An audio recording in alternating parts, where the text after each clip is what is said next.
입니다. 아멘. 우리 서로 반갑게 인사하겠습니다.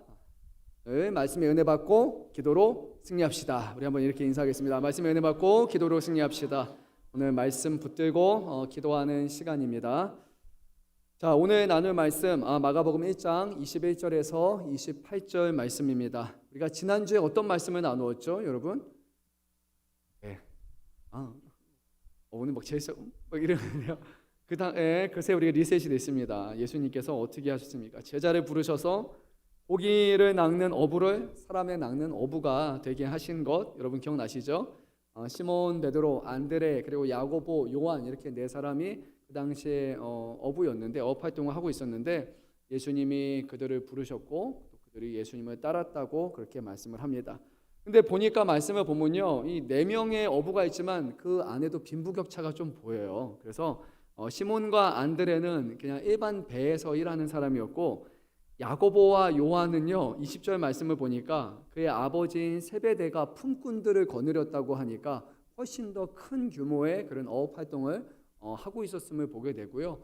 그래서 나중에 요한복음이나 이런 말씀을 보게 되면 어떻게 예수님이 그 대제사장과 또 그 안에서 이루어지는 일들을 이렇게 소상하게 알 수 있을까라는 부분에 대해서 많은 학자들이 말하는 게 아마 세베대라는 이 사람이 이 예루살렘 안에서도 어느 정도의 영향력을 갖춘 사람이었기 때문에 그래서 그 안에서 발생하는 특별한 일, 특수한 일에 대해서도 출입을 하면서 알 수 있었다라고 그렇게 얘기를 합니다. 이것은 나중에 조금 더 우리가 살펴보도록 하겠습니다. 이제 예수님께서 제자들과 함께 가버나움으로 가십니다. 가버나움은요 상당히 규모가 있는 동네입니다. 학자들 추정으로는 그 당시에 1만 명 정도는 됐을 것이다 라고 그렇게 얘기를 합니다. 가버나움에 성경을 보게 되면 몇 가지 특징들이 있는데 로마 군대의 파견대가 있었고요. 그리고 거기는 세금을 걷는 세관이 있었고 그리고 상주하는 로마의 관리가 있는 것을 보게 될 때 여기는 상당히 중요한 곳이라는 것을 알 수 있어요. 특히나 왕성 지난주에 말씀드린 것처럼 그 당시에 어업 활동이 아주 잘 되고 있었기 때문에 여기는 돈이 거칠 수 있는 그런 곳이었기 때문에 로마도 관심을 두는 곳이 바로 이곳이었습니다. 그리고 여기 있는 회당도요.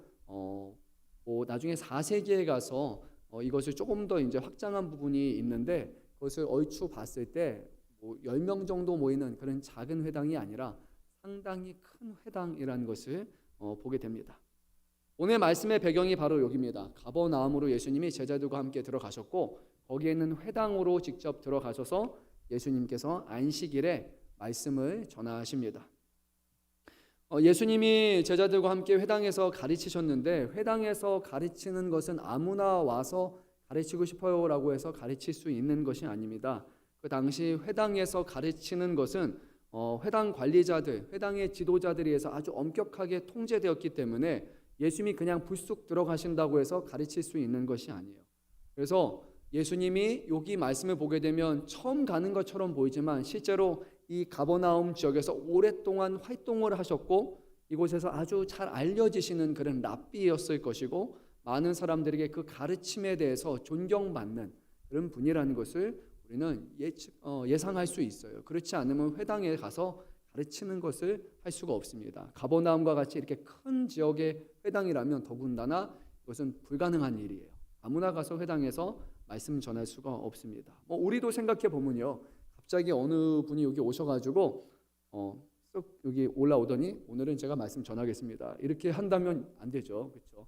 이 분이 어떤 분인지 어떻게 우리 교회 어떤 리더십을 통해서 검증이 되신 분인지 여기에 설 자격이 있는 사람인지 그것을 충분히 고려한 다음에 서는 거지 내가 말씀 전하고 싶어요라고 딱 손들고 와가지고 아무나 말씀을 전할 수 있는 게 아니잖아요. 당시에 바로 회당에서 가르친다는 것도 이런 것입니다.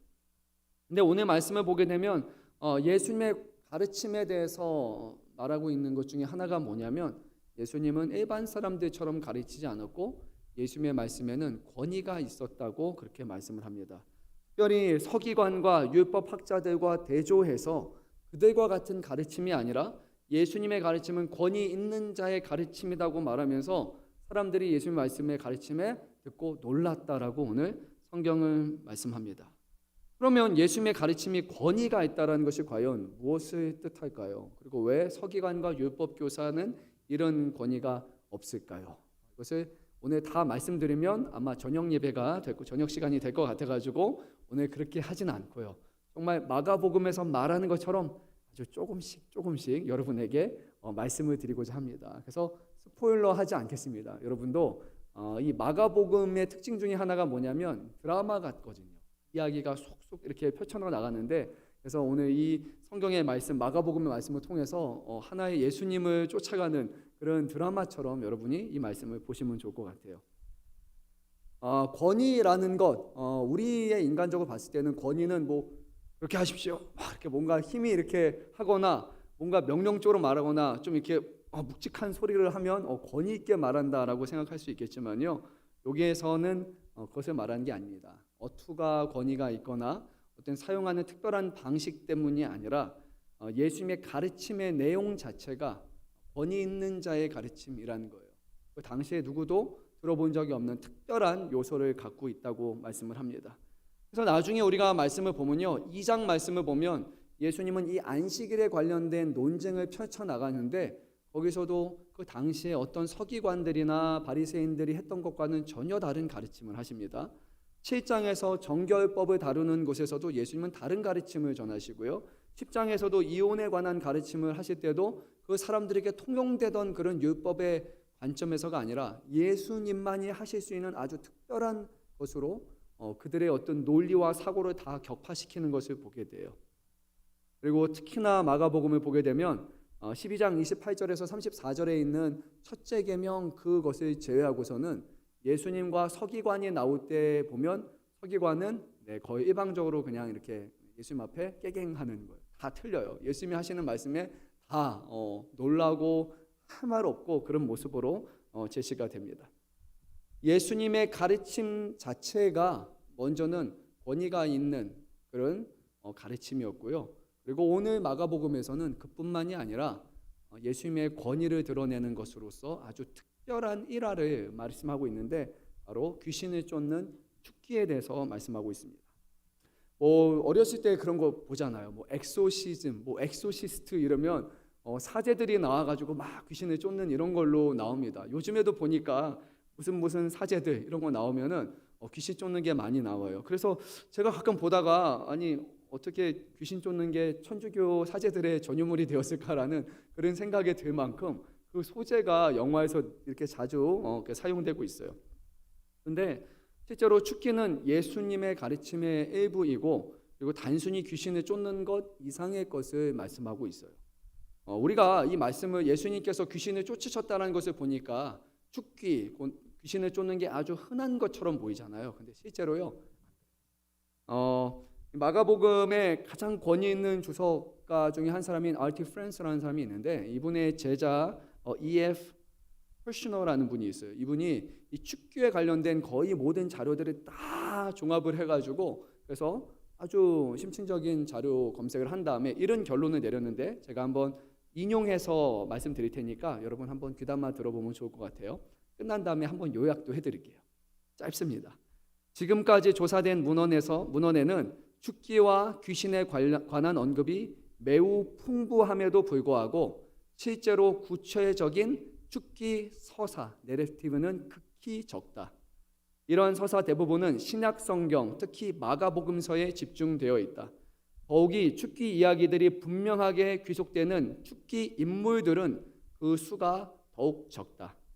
이들 가운데 한 인물은 분명한 전설적인 존재 솔로몬이며, 또 한 인물은 반전설적인 인물 아폴로니우스이고, 또 다른 한 인물은 단 한 차례만 언급되는 인물 엘레아살이며, 또 한 인물은 귀신을 다루는 것으로 명성이 있음에도 불구하고 실제로 귀신을 축출하는 장면은 한 번도 제시되지 않는 인물 한이나이다. 현존하는 문헌 전체를 통틀어서 복수의 축기 이야기들이 분명하게 귀속되며, 또한 구체적으로 서술된 유일한 축기 인물은 바로 성경적인 인물인 나사렛 예수뿐이다 라고 했어요.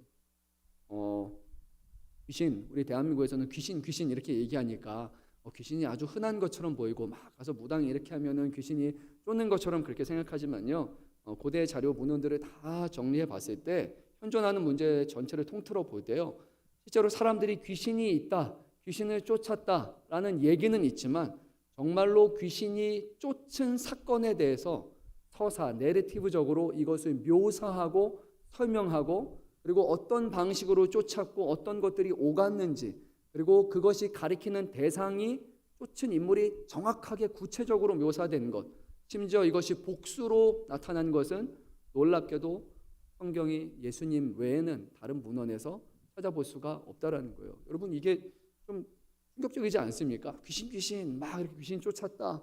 저도 어렸을 때 예수님이 귀신 쫓으셔가지고 이게 아주 흔한 일인 줄 알았어요. 그런데 고전 문헌 어디에도 실제로 귀신을 쫓은 그런 이야기가 구체적으로 언급된 사건이 복수적인 거에서는 없다라는 거예요. 근데 마가복음에서는 놀랍게도요, 예수님의 사역 중에 귀신을 쫓은 장면이 4번이 등장하게 됩니다. 그리고 오늘 본문에서 예수님이 귀신을 정말로 쫓으시니까 이것을 본 사람들의 반응이 27절에서 뭐라고 하냐면, 다 놀라 서로 물어 이르되 이는 어찌미냐, 권위 있는 새 교훈이로다. 더러운 귀신들에게 명한즉 순종하는도다 라고 해요. 앞서서 예수님의 가르침이 서기관들의 것과 달리 권위 있는 자의 것과 같다라고 얘기했었는데, 오늘 27절에 예수님의 죽기 이후에 또다시 뭐라고 말하냐면, 와, 정말 권위 있는 새 교훈이다 라고 말씀하여, 그러니까요, 귀신을 쫓아내는 이 장면은 예수님의 권위 있는 가르침을 드러내는 한 장면이라는 것을 우리가 분명히 알 수 있습니다. 그런데 우리가 예수님의 죽기와 관련해서 놓쳐서는 안 되는 좀 중요한 부분이 있어요. 바로 이 죽기 기사를 우리가 어떤 시각에서 바라보고 이해하느냐는 거예요. 일반적으로 봤을 때 이런 궁금증을 갖잖아요. 귀신은 어떻게 쫓았을까? 그렇잖아요. 우리의 관심은 어떻게, how에 관심이 있을 거예요. 그렇죠? 근데 오늘 마가복음에서는 어떻게를 말씀하고 있지 않아요. 이렇게 질문하는 것 같아요. 이렇게 우리에게 가르쳐 주는 것 같아요. 예수님이 귀신을 어떻게 쫓으셨을까 아니라 귀신을 쫓으신 예수님은 과연 어떤 분이신가? 이렇게 말씀하고 있어요. 예수님이 어떻게가 아니에요. 과연 예수님이 어떤 분이시길래 귀신을 이렇게 쫓아내시는가? 관심사가 예수님에게 있는 것이 귀신을 쫓는 방법이 아니다 라는 것을 우리가 여러분들이 잘 보면 좋을 것 같아요. 그래서 그 귀신을 쫓으신 예수님이 어떤 분이시고, 그리고 귀신은 과연 어떤 존재인가를 우리가 더불어서 함께 보면 좋을 것 같습니다. 자, 우리 23절 말씀인데요, 한 목소리로 읽도록 하겠습니다. 23절 말씀입니다.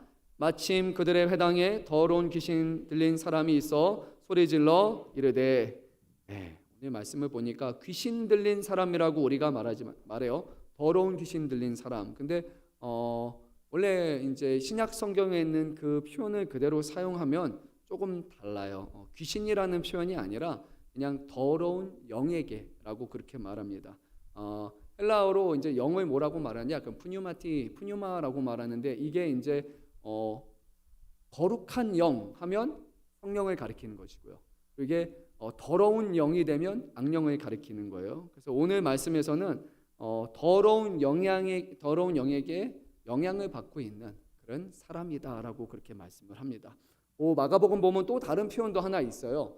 여기서 말하는 더러운이라는 그 표현이 여러분 한번 들어보셨을 법한 그런 용어로 사용이 돼요. 최근에 이제 대한민국에서 K-팝 관련해서 아주 유명한 그런 애니메이션이 있잖아요. 여러분 기억나십니까?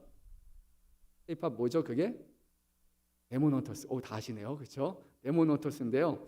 헬라어로 다이몬이라고 말해요. 그게 데몬이에요. 우리가 말하는. 그게 바로 악한 영을 가리키는 그런 표현입니다. 비슷하죠. 다이몬. 그래서 다이모니아, 데몬이 거기서 그대로 가져온 겁니다. 귀신 들린이라고 말하는 것은요, 우리가 분명히 말해야 됩니다. 이 사람이 귀신을 뜻하는 것도 아니고 이 사람이 어떤 정신적인 병에 있다라는 의미가 전혀 아니에요. 오늘 말씀에서는 이 사람이 어떤 악한 영의, 더러운 영의 영향력 안에 있었다라고 해가지고 헬라어로는 아내라는 표현을 사용하게 돼요. 그러니까 이 사람 자체가 좋은 사람이다가도 악한 영에게 영향을 받으면 나중에 악한 영처럼, 그런 귀신 들린 사람처럼 행동할 수 있다는 거예요. 사람 자체의 문제가 아니라, 이 사람이 귀신이 아니라 그 영의 영향력을 계속해서 받을 수 있다는 거예요. 또 사람들이 얘기하는 것처럼 정신질환인데 과거에는 정신질환을 우리가 잘 규명할 수가 없어가지고 이것을 귀신 들렸다라고 표현을 했는데 근데 오늘날에 실제로 그것은 정신병이다라고 생각할 수 있지만 그렇지 않습니다. 왜냐하면 오늘 본문에서는 사람이 있고 그 사람이 악한 영의 영향을 받고 있었다라고 계속해서 우리에게 말씀하고 있기 때문이에요. 개인의 정신의 질환의 문제가 결코 아닙니다. 뿐만 아니라 24절 말씀을 보니까 이 악령은요 놀랍게 지각이 있어요.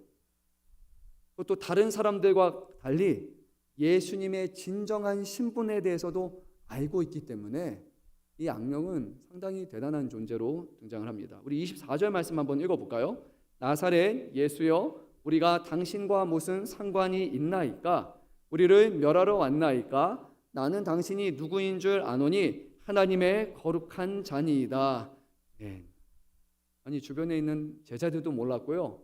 다른 사람들도 모릅니다. 예수님 죽으시고 부활한 다음에야 예수님이 정말로 그런 분이셨어라고 사람들은 말하는데요. 놀랍게요. 귀신은요. 예수님이 누구인지 처음 보는 순간부터 알아요, 몰라요? 압니다. 여기서 거룩한 자라고 부르니까 그냥 뭐 때려 맞췄다라고 생각하면 그렇지 않아요. 마가복음 3장 11절에서 뭐라고 말하냐면요. 악령이 예수님을 이렇게 부릅니다.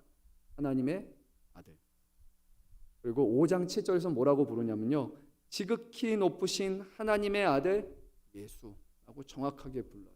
그래서 이 악령은요. 예수님을 딱 보는 순간부터 예수님이 하나님의 아들이라는 것을 아는 그런 지각이 있는 영적인 분별력이 있는 그런 존재예요. 막 이렇게 막 악령 귀신 하니까 막 이렇게 그냥 이런 게 아니라 분명한 그런 실체가 있고 그런 능력이 있다라고 오늘 성경은 말씀합니다. 그리고 악령은요 이렇게 말했어요. 우리가 당신과 무슨 상관이 있나이까라고 할 때 복수를 사용을 해요. 그래서 여기 이 사람에게 뭐 여러 악령들이 동시에 지배하고 있다는 그런 표현이 아니라 악령의 무리를 대표해서 지금 우리라고 그렇게 지칭하는 거예요. 악령이 하나만 있는 것이 아니라 많은 악령들이 그 시간에 활동했다고 말합니다. 이제 그런 생각할 수 있어요. 저도 이거 정확한 답인지는 모르겠지만 예전에 누가 한번 그런 생각 말을 해서 제가 고민하면서 이렇게 답했던 적이 있는데 목사님 그런데요. 근데 왜 요즘에는 그렇게 귀신 들린 사람이 별로 없어요? 이러는 거예요. 과거에는 성경 보니까 되게 많은 것 같은데 여러분 뭐라고 대답하시면 맞을 것 같아요? 지금도 악령이 들린 사람이 좀 있어야 우리가 그럴 거 아니에요. 그래서 저는 그때 이렇게 대답했던 것 같아요. 제가 검토 안 해봤습니다. 그때 그렇게 대답했던 거 여러분께 말씀드릴게요. 야, 예수님께서 십자가에서 사탄을 이기셨는데 이제 귀신들이 활동을 잘 못하지. 예전에야 사탄이 이기 전이니까 그러니까 열심히 돌아다녔는데 지금은 그때가 아니야. 이렇게 저는 그렇게 대답했던 것 같은데 나름 대답하고 말이 된다라고 제가 생각했거든요. 네, 혹시라도 제가 한 번 더 검토해 보도록 하겠습니다.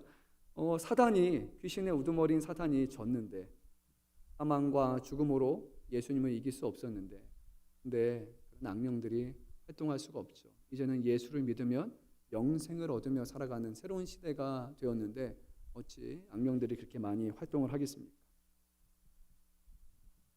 말씀을 보게 되면 예수님의 존재를 거룩한 자라고 분명히 말합니다.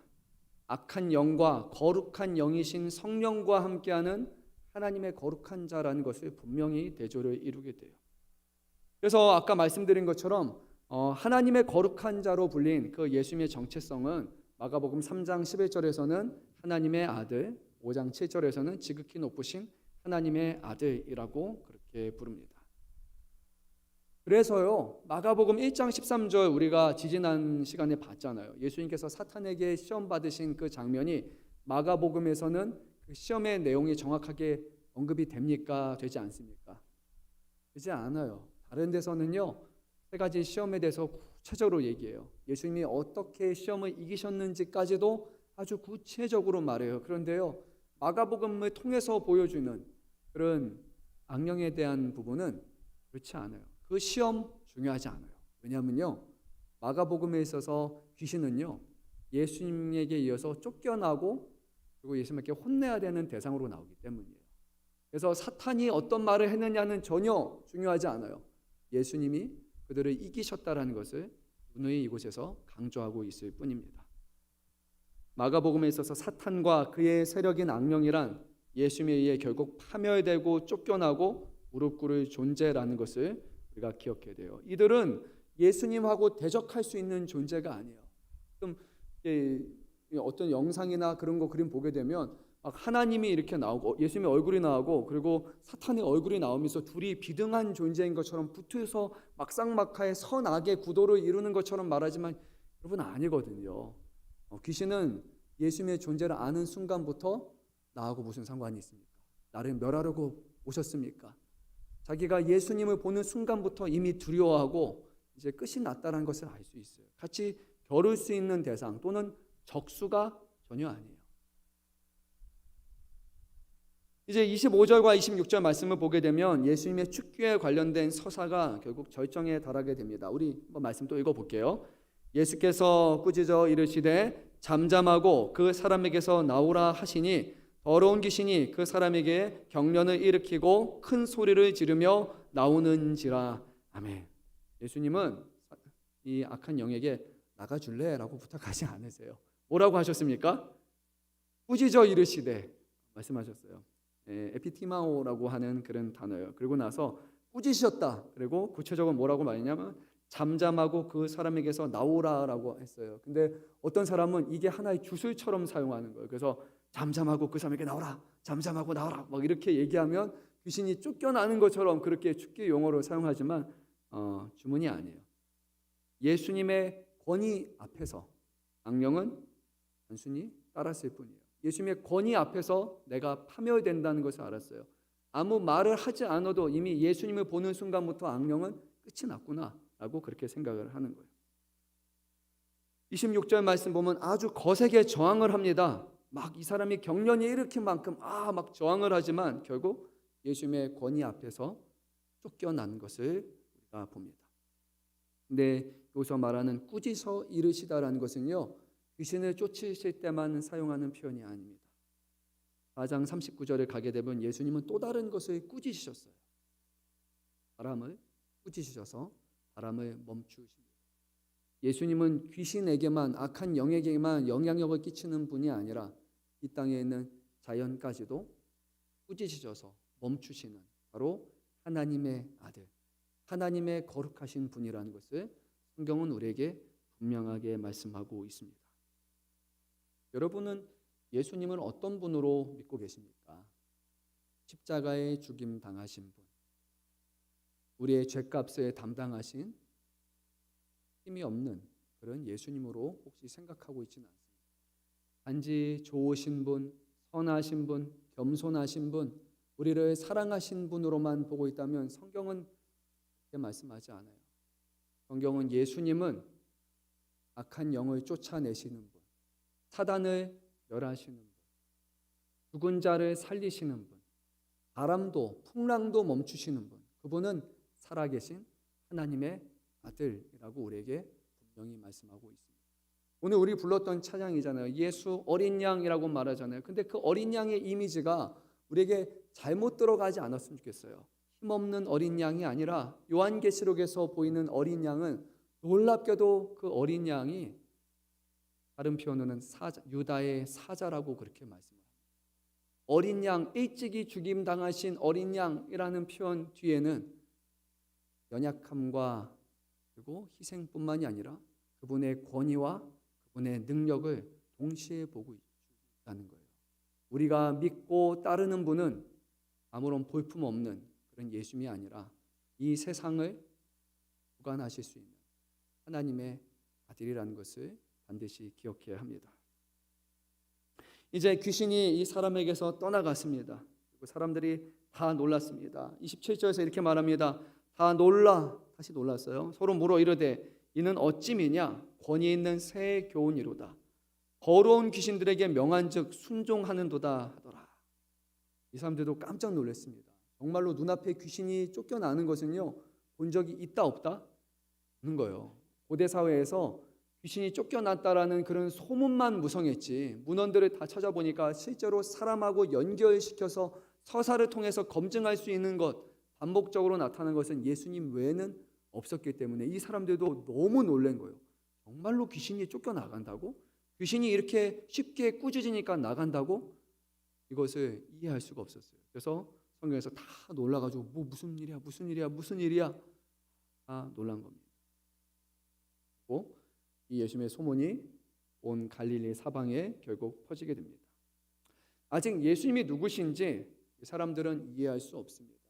그러면 우리도 들어서 알고 있지만 그분을 온전하게 이해할 수는 없어요. 예수님의 십자가의 죽으심과 부활을 목격한 사람만이 정말로 그가 하나님의 아들이라는 것을 깨달을 수 있을 거예요.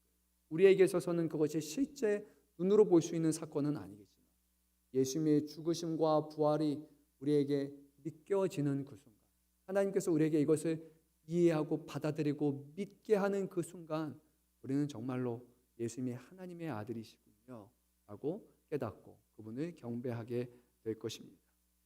오늘 말씀을 많은 말씀을 전하지 않아요. 근데 말씀을 끝마치면서 예수님께서 악한 영을 꾸짖으신 것을 우리가 한 번 더 생각해 봤으면 좋겠어요. 왜냐? 예수님께서 이후에 제자들에게도 귀신을 쫓을 수 있는 그런 권세를 주십니다. 권위를 주세요. 제자들이 나중에 예수님의 이름으로 나아가서 귀신을 쫓기 시작을 합니다. 그런데 이후에 이 귀신을 쫓는 권위를 잘못 사용한 예가 하나가 등장이 합니다. 마가복음, 동일한 성경이죠. 마가복음 8장 32절 말씀을 보게 되면 베드로가 예수님을 꾸짖습니다. 우리의 언어로는 베드로가 예수님을 붙잡고 항변하매라고 말하고 있지만 여기서 항변이라는 표현은 예수님이 귀신을 쫓으실 때 사용했던 것과 동일한 표현이에요. 베드로가 예수님을 귀신 보듯이 하면서 예수님을 꾸짖어서 예수님의 일을 멈추려고 하게 됩니다. 그때 예수님이 베드로에게 이렇게 말씀하십니다. 예수께서 돌이키사 제자들을 보시며 베드로를 꾸짖어 이르시되, 또 같은 표현이에요. 귀신을 쫓는 것 같습니다. 사탄아, 내 뒤로 물러가라. 내가 하나님의 일을 생각하지 아니하고 도리어 사람의 일을 생각하는도다 하시고. 여러분, 그 앞에 말씀을 잘 알잖아요. 더 놀랍죠. 그 베드로는, 예수님을 꾸짖었던 그 베드로는 그 바로 앞에 29절에서 주는 그리스도시니이다 하고 고백했던. 그런데 바로 그가 사탄이 되어버렸습니다. 예수님을 꾸짖는 것을 보게 됩니다. 저는 이 말씀 끝부분을 생각해 보면서 떠오르는 말씀이 하나가 있었어요. 야고보서 3장 10절 말씀이에요. 한 입에서 찬송과 저주가 나오는도다. 내 형제들아, 이것이 마땅하지 아니하니라. 우리가요, 한 입으로는 하나님의 영광 돌립니다. 한 입으로는 주님, 예수님, 주는 그리스도시요 하나님의 아들이십니다 하고 얘기를 합니다. 그런데 또 같은 입으로 다른 한순간에는 하나님의 일을 가로막아서 예수님을 귀신 쫓듯이 꾸짖으면서 예수님은 안 됩니다. 절대로 그렇게 할 수 없습니다. 예수님의 일을 가로막는 사단이 될 수 있다는 거예요. 우리가 어떤 일에 있어서 하나님의 뜻을 쫓는 것이 아니라 성경은 우리에게 이렇게 말해요. 모든 일에 있어서 하나님의 뜻을 쫓아야 한다고 말입니다. 그래서 우리 주님이 이렇게 말씀하셨는데요. 마지막 말씀 우리 찾아보도록 하겠습니다. 마태복음 7장 21절 말씀입니다. 마태복음 7장 21절 말씀 우리 한번 찾아서 같이 읽도록 하겠습니다. 찾으셨으면은 아멘. 좋을 것 같습니다. 찾기 누가 빨리 찾나? 안 찾으신데 저를 보는 분 계신 것 같은데 자막만 기다리시는 분. 자, 우리 한번 읽도록 하겠습니다. 나더러 주여 주여 하는 자마다 다 천국에 들어갈 것이 아니요 다만 하늘에 계신 내 아버지의 뜻대로 행하는 자라야 들어가리라. 아멘. 사람들이 와서 말했어요. 예수님, 예수님, 내가 주여 주여 주의 이름에 힘입어서 귀신들을 쫓았어요. 잘했죠? 잘했죠? 예수님 뭐라고 말하냐면 주여 주여 하는 자마다 천국에 들어가는 게 아니야. 하늘에 계신 내 아버지의 뜻대로 행하는 자라야 들어간다 하는 거예요. 예수님의 이름을 빌어서 이게 하나님의 영광을 위한 거예요. 이게 주님을 위해서 내가 하는 겁니다. 주님을 위한 섬김입니다. 주님을 위한 수고입니다. 베드로가 그런 것처럼 예수님 죽으시면 안 돼요. 예수님, 바리새인, 서기관, 그리고 사람들에게 고난당하고 3일 후에 죽으신다는 말씀 앞에 예수님 절대 안 됩니다, 이렇게 말하는 게 겉으로 볼 때는, 표면적으로는 예수님 위하는 것처럼 보여요. 예수님 죽으시면 안 되잖아요. 하나님의 아들이신데, 귀한 분인데. 근데 그게 아니에요. 그것은 하나님의 일을 가로막는 행위였어요. 좋은 말, 좋은 목적으로 하는 것이 중요한 것이 아니라 하나님 아버지의 뜻대로 행하는 자가 바로 천국에 들어가는 사람이라고 말씀합니다. 사랑하는 성도 여러분, 우리 하나님의 뜻대로 하려고 노력하고 있습니까? 하나님의 이름을 부르고 하나님의 이름을 앞세우고 하나님의 이름으로 기도도 하고 하나님의 이름으로 능력도 행하고 하나님의 이름으로 주의 일을 한다고 하지만 우리 그 일을 하나님의 뜻대로, 하나님의 기뻐하시는 방향으로 하나님의 일을 하고 있습니다.